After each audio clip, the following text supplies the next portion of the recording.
శ్రీశైలే సదయాపాత్రం దీభక్త్యాదిగుణార్ణవం యతీంద్రప్రవణం వందే రమ్యజామాతరం మునిం.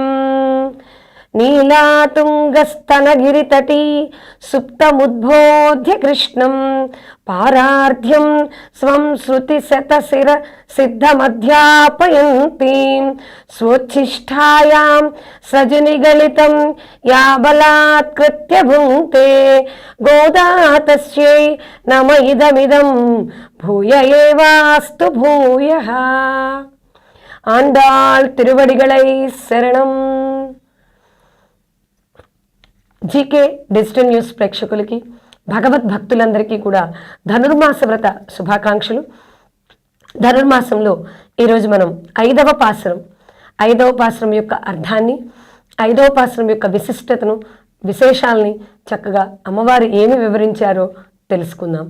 ఈరోజు కూడా విశేషమైనటువంటి పాసురమే, ప్రతిరోజు విశేషమైన పాసురమే. అమ్మవారి పాసురాలన్నీ చాలా విశిష్టమైనటువంటివి, విశేషమైనటువంటివి. అలాంటి ఈరోజు మనం ఐదవ పాసురాన్ని తెలుసుకుందాం. మాయనై మన్ను వడమదరై మైందనై తూయ పెరునీర్ యముனை துறவனை ஆயர் குலத்தினில் தோன்றும் மணி விளக்கை தாயை குடல் விளக்கம் செய்யதா தாமோதரனை துயுமாய் வந்துனாம் தூமலர் துவிழத்தொழுது வாகினால் பாடி மனத்தினால் சிந்திக்கா போகிப் பிழையும் புகுதரவா நின்ற நவப்பும் తీహినీల్ తూసాంగు సెప్పేలో రెంబాబాయ్. అమ్మవారు ఈ పాసురంలో చాలా మంచి విశేషాలను మనకి తెలియజేస్తున్నారు. మన గోదా అనేటువంటి గోపిక యొక్క పిలుపుని అందుకొని గోపికలందరూ ఒక చోటకి చేరారట. శ్రేయాంసి బహువిఘ్నాన్ని, ఏ పని చేసినా విఘ్నాలు కలుగుతూ ఉంటాయి. రాముల వారికి పాపం మన దశరథ మహారాజు చక్కగా పట్టాభిషేకం చేద్దాం అనుకున్నారు, విఘ్నం కలిగింది. అలాగే ఏ పని చేసినా సరే విఘ్నం కలుగుతుంది. ఎందుకంటే ముందు జన్మలో మనం చేసినటువంటి పాపకర్మాలు ఏవైతే ఉంటాయో ఆ పాపకర్మలకి తగ్గటువంటి పాపాలని మనం అనుభవించాలి. అందుకని ఆ పాపకర్మల జోలికి అసలు పోకుండా ఉన్నామనుకోండి బాగుంటుంది.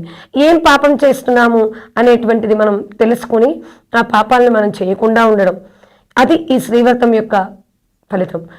అలా చేస్తే ఖచ్చితంగా మనకి వ్రత ఫలితం లభిస్తుంది. అంతేగాని మనం వ్రతాన్ని ఆచరిస్తున్నామని పాసురాలు చదివేసి, లేకపోతే చక్కగా తెల్లవారుజామున లేచి స్నానం చేసేసి ప్రసాదం చేసేసి స్వామివారికి నైవేద్యం పెట్టడమే కాదు, అది చేయాలి. దాంతోపాటుగా మనం చేసేటువంటి కర్మలు కూడా మంచి కర్మలు, సుకర్మలు, మంచి కర్మలని చేయాలి అని అమ్మవారు ఈ పాసురంలో చక్కగా వివరిస్తున్నారు. అసలు కర్మ అంటే ఏంటి? మామూలుగా మనం వింటూ ఉంటాం సమాజంలో, నా కర్మ ఇలా ఉంది, అది ఒత్తు కాపెట్టి పలికినట్టు కూడా చెప్తారు కొంతమంది. నా కర్మ అంటారు. అది ఒత్తుకా కాదు, కర్మ అంటే చేసేటువంటి పనులు. ఎలాంటివి అంటే గోష్ఠిలో చేరిన గోపిక కిశోరం అంటే ఒక గోపిక అడుగుతోంది, అసలు కర్మలంటే ఏంటి, ఆ కర్మల్ని మనం ఎందుకు అనుభవించాలి? అమ్మవారు చెప్పారు కదా మనం చేసేటువంటి కర్మల్ని మనం ఆ పాపకర్మలు అనుభవించాలి, అందుకని ఆ పాపకర్మలు అసలు చేయకుండా ఉంటే మంచిది అన్నారు. మరి ఇక్కడ అసలు కర్మలు అంటే ఏమిటి అని ఒక గోపికకి పాపం జ్ఞానం లేదు, ఆవిడ అడుగుతోంది. ఆ జ్ఞానం లేని కొత్తగా వచ్చినటువంటి గోపిక ఏంటి అమ్మా అని అడిగింది. అప్పుడు కర్మలు ఎలా ఉంటాయి అంటే 3 విధములు. ఒకటి సంచితము, అంటే ఎన్నో జన్మల్లో చేసింది. ఇది మనం బ్యాంకులో వేసుకున్నటువంటి ఫిక్స్డ్ డిపాజిట్. మనం అన్ని మంచి కర్మలే చేసామనుకోండి, ఫిక్స్డ్ డిపాజిట్ అది బ్యాంకులో ఉంటుంది ఎప్పటికీ. మనకి ఎప్పుడైనా కావాలన్నప్పుడు స్వామి తీస్తూ ఉంటారు. వీడికి అవసరం పడింది, వీడు చేసిన మంచి పనులకి మంచి కర్మ చేశాడు కాబట్టి వీడికి మంచి ఇద్దాం అనుకుంటాడు. అలాగే ప్రారబ్ధ కర్మలు అంటే ఇవి సంచిత కర్మలు అంటాం. ఈ జన్మలో ఈ శరీరంతో మనం మేలుకొని ఉన్నప్పుడు, నిద్రించినప్పుడు కలుగుతున్నటువంటి చేస్తున్నటువంటి పనులు ఏవైతే అనుభవిస్తామో అవి. సుఖ దుఃఖ రూప ఫలములు పుణ్య పాప కర్మలు కనుక సుఖము దుఃఖము ఎలా వస్తాయి? మనం పుణ్యకార్యం చేస్తే ఎప్పుడు సుఖంగా ఉంటాం, పాపకార్యాలు చేస్తే ఎప్పుడు దుఃఖంగానే మనకు కలుగుతూ ఉంటుంది, దుఃఖమే వస్తుంది. కాబట్టి ఇది బ్యాంకులో ఉన్నటువంటి రికరింగ్ డిపాజిట్ లాంటిది. అంటే ఏంటిది? ఇంకా చెప్పాలంటే వేసిన బాణం లాంటిది. ఇది కాబట్టి ఫలితం తప్పకుండా అనుభవించాలి. ప్రారంభ కర్మల యొక్క ఉద్దేశం ఏంటి? ఫలితం అనుభవించాలి. అది భద్రపరుచుకున్నట్టు సంచిత కర్మలు. ఇవి ప్రారంభ కర్మలు అనుభవించాల్సిందే, తప్పదు. ఆగమీ కర్మలు అంటే ఈ జన్మలో చేసుకున్నది ముందు నిలువలో కలిసి వచ్చే జన్మల్లో అనుభవించడానికి అనువుగా ఉంచుకుంది. ఇది కరెంట్ డిపాజిట్ వంటిదిట, అంటే చేతిలో ఉన్న బాణం వంటిది. అందుకని కర్మలు 3 రకాలు: సంచిత కర్మలు, ప్రారబ్ధ కర్మలు, ఆగామి కర్మలు. ఆగమీ కర్మలు. ఆగమీ కర్మలు అంటే ఈ జన్మలో చేసుకున్నది ముందు నిలవలో కలిసి వచ్చేది అని, అందుకని ఆగమీ కర్మలు అంటాం. కర్మలు ఇన్ని రకాలుగా 3 రకాలుగా ఉన్నాయి కాబట్టి మనం ఎప్పుడు ఏం చేయాలి? పుణ్యకర్మలే ఎక్కువ చేయాలి, పాపకర్మములు చేయకూడదు. తెలిసి అసలు చేయకూడదు. తెలియకుండా కొన్ని జరుగుతూ ఉంటాయి అనుకోకుండా తప్పులు. అలాగ పుణ్యకర్మల్నే ఆచరించాలి ఎప్పుడు అని అమ్మవారు చెప్తున్నారు. ఇంకొకటి, జ్ఞానం కల ఒక గోపిక అందుకునేదిట వెంటనే. క్షీయంతే చాస్య కర్మాణి తస్మిన్ దృష్టే పరావరే అంటే ఆ పరమాత్మని దర్శింపగానే కర్మలన్నీ ఏమవుతాయిట? విచ్చుకొని పోతాయిట, మన పాపాలన్నీ పోతాయి. అందుకని ఇక్కడ ఏమంటుందంటే మన కర్మములకు ఫలములు ఇచ్చేవాడు ఎవరు? భగవంతుడే. కానీ అవి ఆ భగవంతుడికి మనం చేయాల్సిన కర్మలేంటి? ఎప్పుడు మంచి కర్మలే చేయాలి. దుఃఖము వలన ఏమొస్తుంది? పాపకర్మముల వలన దుఃఖం కలుగుతుంది, పుణ్యకర్మల వల్ల సుఖం వస్తుంది. కాబట్టి ఏ కర్మము మనము చేసినందువల్ల పరమాత్మ అనుగ్రహం లభిస్తుందో అది పుణ్యకర్మ. పరమాత్మ యొక్క అనుగ్రహం ఏ పని చేస్తే మనకు లభిస్తుందో అదే పుణ్యకర్మ అని ఇంకొక గోపిక చక్కగా చెప్తోందిట. కాబట్టి మన ప్రవర్తనని తీర్చిదిద్దుకోవాలి. తెలియక చేస్తాం, కానీ తెలిసి తప్పు చేయకూడదు. ఎప్పుడు మన వల్ల ఒకరికి అపకారం అనేది జరగకూడదు, ఎప్పుడు మంచే జరగాలి.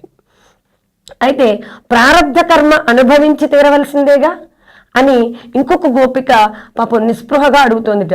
అయితే ప్రారబ్ధ కర్మలు తప్పవా? అనుభవించాలా అమ్మా అని అడుగుతోంది. అప్పుడు గోదా గోపిక చెప్తోందిట ఇట్లా: శరణాగతి రహస్యము తెలుసుకున్నవారు నిరాశపడరు.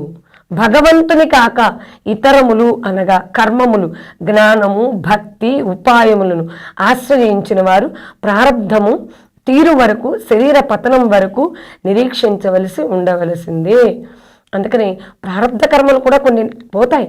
ఎప్పుడు? భగవంతుని గురించి తెలుసుకున్నప్పుడు. ఎప్పుడైతే మనం భగవంతుడి గురించి జ్ఞానాన్ని తెచ్చుకుంటామో అప్పుడు ప్రారబ్ధ కర్మలు కూడా కొంతవరకు పోతాయి. అందుకని అది అమ్మవారు చెప్పారు. అలాగే కుడి ఎడముల ఎరగనటువంటి గోపికలకు ఇన్ని విషయాలు తెలియచెప్పారు. ఇన్ని విషయాలు తెలియజేస్తూ సందేహాలన్నింటినీ పోగొడుతూ నందవ్రజము, గర్గుడు, సాందీపుడు ఇలాంటి పెద్ద పెద్ద వాళ్ళు ఉన్నారు నందవ్రజంలో. అక్కడ గోపికలందరూ ఉన్నారు. పురాణ ధర్మశాస్త్రములు చెప్తున్నారట వాళ్ళు. అవన్నీ వినేవాళ్ళట. ఈ గోపికలు ఏమీ చదువుకోలేదు, కానీ ఏంటి? శృత పాండిత్యం అంటారు దీన్ని. అంటే విన్నటువంటిది వీళ్ళు గర్గ మహాముని, సాందీప మహాముని వీళ్ళు చెప్తున్నారు. ఆ విన్నవి విని గోపికలకి ఇంత జ్ఞానం కలిగిందిట. ఇప్పుడు గోదా గోపిక అవిఘ్నంగా మనం శ్రీవ్రతాన్ని చేసుకోవచ్చు. అందుకని చక్కగా సులభోపాయం చెప్తోందిట ఈ పాసురంలో. మాయనై ఆశ్చర్యము కలుగు చేష్టతములు గలవారును, ఎల్లప్పుడూ భగవత్ సంబంధము కలగవారు, ఉత్తర మధురా నాయకుడైనటువంటి ఆ యమునా నది తీరంలో ఉన్నటువంటి గోవిందుడు, యశోదా గర్భంలో నుంచి ప్రకాశించినటువంటి గోవిందుడు, ఆయనే దామోదరుడు. ఆ దామోదరుని గనక మన పరిశుద్ధంగా చక్కగా మంచి ఆత్మతో పవిత్రముగా ఆయన నమస్కరిస్తే, నోరారా కీర్తిస్తే, మనసా ధ్యానిస్తే ఆ సంచిత ఆగమీ పాపములన్నీ అగ్నిలో పడిన దూదిలాగా, దూది ఏముంది? అగ్నిలో పడంగానే ఇలా మాయమైపోతుంది. ఎలా పోతుందో అలా భస్మం అయిపోతాయట. అందుకని మనందరం ఆ అమ్మవారి యొక్క దగ్గర ఉన్నటువంటి స్వామిని కీర్తిద్దాం, నోరారా కీర్తిద్దాము అని పిలుస్తోందిట.